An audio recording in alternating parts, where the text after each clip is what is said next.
نحمده ونستعينه ونصلي على رسوله الكريم أما بعد بسم الله الرحمن الرحيم أبواب الوتر باب ما جاء في الوتر حدثنا عبد الله بن يوسف قال أخبرنا مالك عن نافع مع عبد الله بن دينار عن ابن عمر أن رجلا سأل رسول الله صلى الله عليه وسلم عن صلاة الليل فقال صلاة الليل مثنى مثنى فإذا خشي أحدكم الصبح صلى ركعة واحدة توتر له ما قد صلى.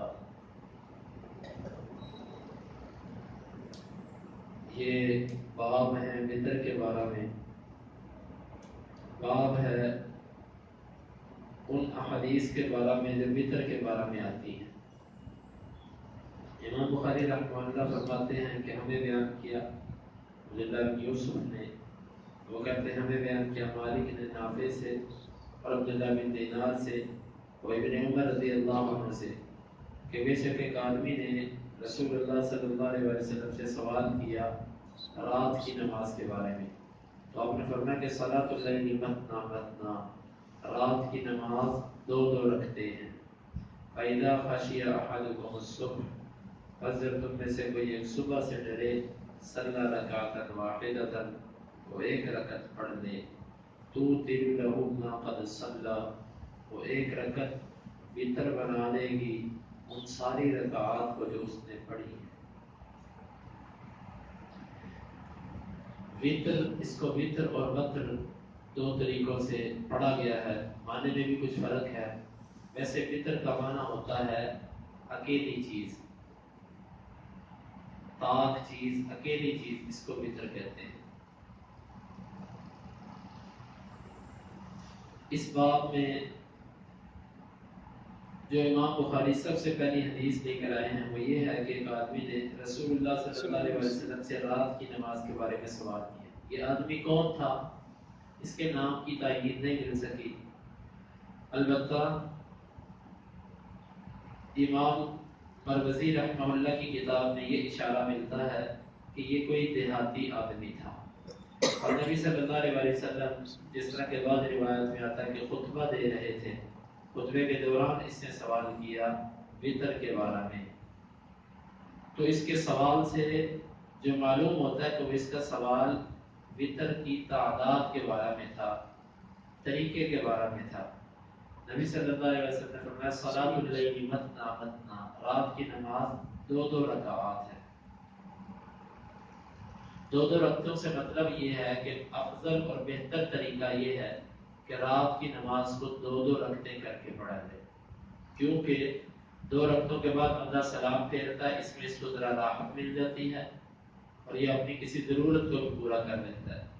لیکن اگر یہ 4 رکعتیں پڑھے یا 8 رکعتیں پڑھے، جائز یہ بھی ہے، جائز یہ بھی ہے۔ یہاں پر جو رات کی رکعتوں کو دو دو قرار دیا گیا ہے یہ افضلیت کے اعتبار سے ہے، جس طرح کہ خود نبی صلی اللہ علیہ وسلم سے ایک ہی رات کے اندر 9 وتر پڑھنا بھی ثابت ہے۔ اور یاد رکھیے وتر کا لفظ یہ رات کی پوری نماز پر بولا جاتا ہے، پوری تہجد کو وتر کہہ دیا جاتا ہے۔ تو نبی صلی اللہ علیہ وسلم سے 9 رکعتیں اکٹھی پڑھنا بھی ثابت ہے، 7 کا بھی ذکر ملتا ہے، 5 کا بھی ذکر ملتا ہے۔ تو یہاں پر جو بات ذکر کی جا رہی ہے یہ افضل کی ہے، کہ افضل یہ ہے کہ رات کی رکعتیں دو دو کر کے پڑھی جائیں۔ بعض لوگوں نے یہاں سے مفہوم مخالف لیا ہے، وہ کہتے ہیں کہ اگر رات کی رکعتیں دو دو ہیں تو دن کی رکعتیں 4 4 ہیں، تو لہذا 4 رکعتیں ایک ہی سلام کے ساتھ پڑھنا ثابت ہوا، جبکہ یہ بات درست نہیں ہے۔ دن کے وقت میں نبی صلی اللہ علیہ وسلم سے 4 رکعتیں ایک سلام کے ساتھ پڑھنا یہ ثابت نہیں ہے، دو دو رکعتیں ثابت ہیں۔ البتہ بعض نے اس روایت کو یوں بیان کیا ہے صلاۃ اللیل والنہار مثنی مثنی، دن اور رات کی نماز دو دو رکعتیں ہیں، لیکن وہاں پر جو دن کے لفظ ہیں اس پر ائمہ محدثین نے کلام کیا ہے، جرح کی ہے کہ وہ ثابت نہیں ہے۔ بہرحال روایت یہی درست ہے، لیکن اس کا یہ مطلب نہیں کہ دن میں 4 رکعتیں ایک سلام کے ساتھ پڑھنا ثابت ہو گیا۔ وہ بھی نبی صلی اللہ علیہ وسلم سے ثابت نہیں. دن کے وقت بھی دو ہی رکعتیں پڑھی جائیں گی، لیکن یہاں پر جو ذکر کیا گیا کہ آسان طریقہ رات کی نماز کا یہ کہ 2 رکعتیں کر کے پڑھی جائیں. فَإِذَا خَشِيَ أَحَدُكُمُ الصُّبْحَ صَلَّى رَكَعَتًا، جب تم میں سے کوئی ایک صبح سے ڈرے تو وہ 1 رکعت پڑھے. اس سے معلوم ہوتا ہے کہ وتر کا آخری وقت صبح تک ہے. جیسے ہی صبح طلوع ہوگی وتر کا وقت ختم ہو جائے گا. جس وقت تم میں سے کوئی ایک صبح سے ڈرے تو وہ 1 رکعت پڑھ لے. اس کا یہ مطلب نہیں کہ ایک وتر صرف اس صورت میں پڑھنا جائز ہے جب صبح سے بندہ ڈرتا ہو. جب وقت موجود ہو تو پھر 1 وتر نہ پڑھے، نہیں، یہ اس کا مطلب نہیں. بلکہ بہت سارے صحابہ کے بارے میں بھی آتا ہے کہ وہ 1 وتر پڑھا کرتے تھے. جس طرح کہ مشہور ہے معاویہ رضی اللہ عنہ کے بارے میں کہ وہ 1 وتر پڑھا کرتے تھے. تو مطلب اس کا یہ ہے کہ جب تم میں سے کوئی ایک اس بات سے ڈرے تو وہ 1 رکعت وتر پڑھ لے صبح سے.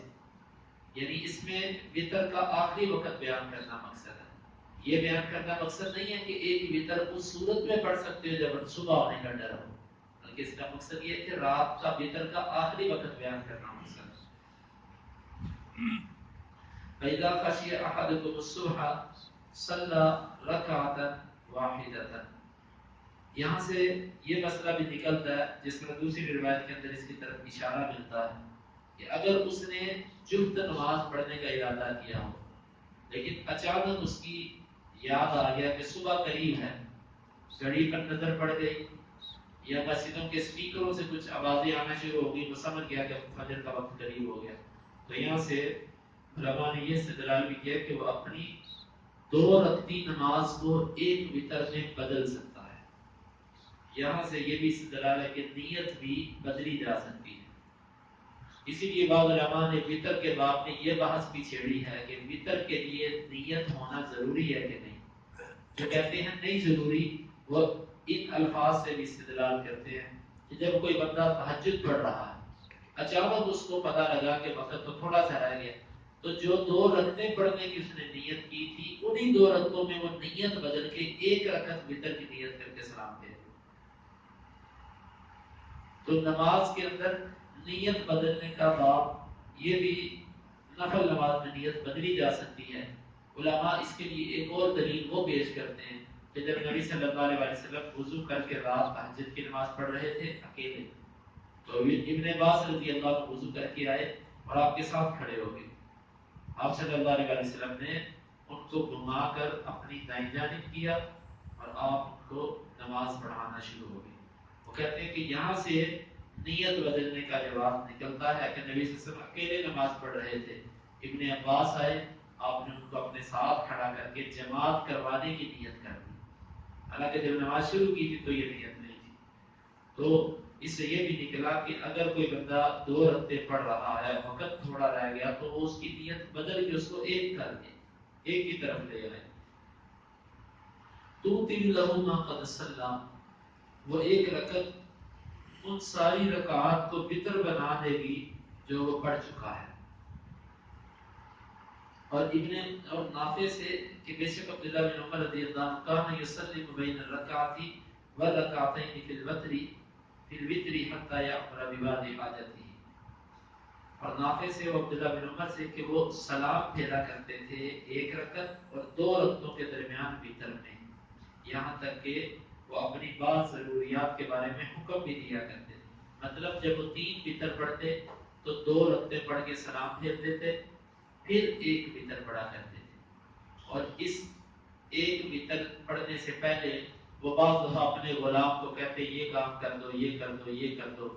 بیان کرنے کا مقصد یہ ہے کہ 3 رکعتیں اکٹھی عبداللہ بن عمر نہیں پڑھا کرتے تھے. اس حدیث میں وتر کا طریقہ بیان ہوا کہ وتر کا طریقہ یہ ہے کہ 2 رکعتیں پڑھ کے سلام پھیرا جائے اور پھر 1 رکعت پڑھی جائے. ایسے یہ بھی ملتا ہے کہ 3 وتر 1 سلام کے ساتھ پڑھنے بھی ملتے ہیں. لیکن اس میں ایک نبی صلی اللہ علیہ وسلم کی حدیث ہے، آپ نے فرمایا کہ وتر کو مغرب کی نماز کے ساتھ تشبیہ نہ دو. مغرب کی نماز کے ساتھ مشابہت اسی صورت میں بنتی ہے کہ جب 2 رکعتیں پڑھ کے تشہد کر کے پھر بندہ کھڑا ہو جائے، جس طرح مغرب میں کھڑا ہوتا ہے تیسری رکعت کے لیے. لیے سلام نہ پھیرے، یہ تشبیہ بنتی ہے۔ اگر کوئی بندہ 3 وتر پڑھنا چاہے تو پھر وہ 2 رکعتیں پڑھنے کے بعد نہیں بیٹھے گا، بلکہ تشہد صرف آخر میں کرے گا، آخر میں تشہد کرے گا، درمیان میں وہ تشہد نہیں کرے گا۔ یہ ہے 3 رکعتیں اکٹھی پڑھنے کا طریقہ، 3 وتر اکٹھے پڑھنے کا۔ لیکن بہتر طریقہ یہ ہے کہ وہ 2 رکعتیں پڑھ کے سلام پھیرے اور پھر اٹھ کر 1 وتر علیحدہ پڑھے، یہ بہتر طریقہ ہے۔ ویسے نبی صلی اللہ علیہ وسلم سے 5 وتر پڑھنا بھی ثابت ہے، لیکن 5 وتروں کا بھی طریقہ یہ ہے کہ آخر کے اندر بیٹھے، آخری میں وہ بیٹھے۔ تو باقی انشاءاللہ اس وتر کے بارے میں تفصیلی گفتگو وہ کل کے درس میں کی جائے گی۔ اس پہ بہت ساری باتیں جو آج کے درس میں نہیں بیان کی گئی وہ کل کے درس میں انشاءاللہ بیان کی جائیں گی۔ اللہ رب العزت سے دعا ہے کہ اللہ تعالیٰ اس پہ عمل کی توفیق عطا فرمائے۔ اللهم انفعنا بما علمتنا وعلمنا ما ينفعنا وزدنا علما۔ اللهم اقسم لنا من خشيتك ما يحول بيننا وبين معاصيك، ومن طاعتك ما تبلغنا به جنتك، ومن اليقين ما تهون به علينا مصائب الدنيا، متعنا اللهم بأسماعنا وأبصارنا وقوتنا أبدا ما أحييتنا، واجعله الوارث منا، واجعل ثأرنا على من ظلمنا، ولا تجعل مصيبتنا في ديننا، ولا تجعل الدنيا أكبر همنا ولا مبلغ علمنا، ولا تسلط علينا من لا يرحمنا، وآخر دعوانا الحمد لله رب العالمين۔